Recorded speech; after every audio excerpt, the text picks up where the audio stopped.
Right now at 11, the Clayton County Sheriff's Office is investigating the murder of an inmate who they say died after an attack in his own cell. Well, tonight the sheriff is calling this racially motivated, saying that he believes the inmate was brutally beaten to death by his cellmate because of the color of his skin. 11 Alive's Don White is live tonight from the jail with the disturbing details. Don.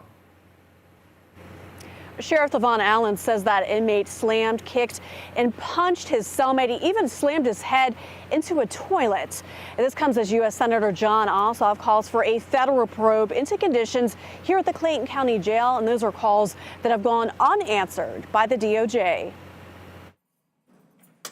Clayton County Sheriff Levon Allen says an inmate's life ended Sunday within the walls of the county jail and at the hands of his own cellmate. This man, Jaquez Jackson, is now charged with murder, malice murder, aggravated assault, and starting a riot in connection to the death of 44-year-old Carlos Zagara. Allen says Jackson said he, quote, does not like Hispanic people and wanted to kill them. But if it's found to be a hate crime, the judge can impose an additional 2 years if it's a felony. Trial attorney Tom Church says Jackson may not be charged with a hate crime yet because of the seriousness of his other charges. I'm speculating here.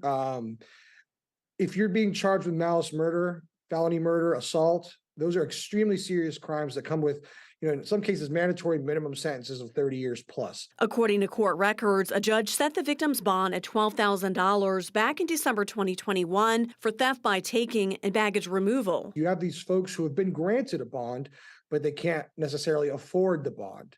So in that sense, it's the same as no bond. Church says this often leads to people who are charged with minor offenses being stuck in jail for years. The longer you're stuck, the more likely it is for bad things to happen. And unfortunately, the real problem here is that because of the backlog, you're sitting there without a bond until your trial date, but your trial date's not for 2 years because of all these backlogs of cases.